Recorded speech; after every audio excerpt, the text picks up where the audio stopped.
Many January 6 rioters they're flying high with Donald Trump entering back into the White House because they think now they're going to be returned to their previous position in society. No consequences, no responsibility for what they did. I mean, Donald Trump didn't have any consequences. Why should they, I guess? And bear in mind, there's a reason they're excited. Donald Trump had said multiple times that he would absolutely pardon January 6 rioters. He promised to free them on his first day. And he called that day the day hundreds and hundreds of them sacked the Capitol and beat more than 100 cops into the hospital with their bare hands and fire extinguishers and flagpoles. That's a day of love. He called them warriors. Well, I mean, they were trying to kill people. I suppose to some extent they were warriors. They just weren't on our side. But anyway, he also called them hostages. Okay, all of this is absolutely twisted. He's doing a great job so far. Well, now they're saying they're expecting the pardon to come soon. Derek Evans is one. He was part of the West Virginia legislature. He stormed the Capitol. He said a pardon will be life-changing. I believe he's a man of his word, and it will be life-changing. Maybe not as immediately life-changing as being killed as part of the mob. That was very life-changing. Maybe not having like your skull cracked open and being sent to the hospital. Maybe for the cops who were so affected by what they experienced that they took their life within a few days of the event. That was more life-changing, but yes, I think the pardon would be pretty life-changing too. Jake Lang tweeted, "I'm coming home. The January 6th political prisoners are finally coming home. In the mighty name of Jesus, take these shackles off my feet." I think if you're one of these people, you should probably hope that Jesus is just like a thing we came up with, because I don't think he'd be on your side considering what you did. But anyway, all of them are super excited. They think they're gonna get pardoned. And like I said, he said he would pardon them. I also think it would be utterly hilarious if he turned his back on them right now and didn't pardon them after all of that. There's no reason to. There's nothing that he loses by pardoning them at this point. So why wouldn't he do it? But it would be funny, and he does love backstabbing people who trust him. So Sharon, what do you make of all this? I think you're right. He'll do it just because he wants to let out criminals who look a certain way, okay? But the other part of this is he doesn't care anything about them either. He doesn't need their vote, okay? He's not gonna be president again after this, thank goodness. So he doesn't need them and he doesn't care.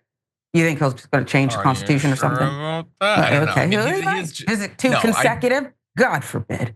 No. I don't think he's gonna run again, but not because like that would be violating the norms. I think it's because he's going to be busy being entombed at that point. But I don't think it to the end of the term. Sure. But yeah, I listen. Is he gonna let anybody else out of jail, or only when Kim Kardashian comes to town? I don't know. Just the J6ers and the choir? But the other people wrongly accused and who's Kim and others are working for, they no. Maybe he'll get involved with the Menendez thing. I think Kim's involved in that. Great series on Netflix. I don't know. Did you watch it? I want to watch it. I did watch it. I didn't watch the documentary. I watched the fictionalized one. But anyway, we're gonna end with this. So first of all, some who are still facing charges are trying to say it should be delayed because clemency might be coming, and thus far judges have been like, get the out of here. No, we're gonna put you in jail for like 2 days before you get off scot-free. Here is one person hoping against hope that Donald Trump does not do this. Mike Pence, who said, "At the end of the day, I'll always believe that by God's grace, we did our duty on January 6th to support and defend the Constitution of the United States of America. I don't think the president should pardon anyone who assaulted a police officer at the United States Capitol on January 6th. And he continues, "Karen and I are literally praying that President-elect Trump and Vice President-elect Vance will stand on the commitments that they will make when they raise their right hand on that day. And with God's grace and the support of the American people, I believe they will." I apologize. I've often been very critical of right-wing comedy, but that was pretty good. They're gonna make commitments. They're gonna raise their hand and say words. And that will soften their hard hearts. Their heart will grow 6 sizes that day, and suddenly they will no longer look on the Constitution with disdain, and Vance will stop lying about every goddamn thing he believes to say whatever he needs to get power and money and influence, and they'll become good men at long last. Yes, Mike Pence, I think that's how this story ends. You deluded old fool. Any final thoughts?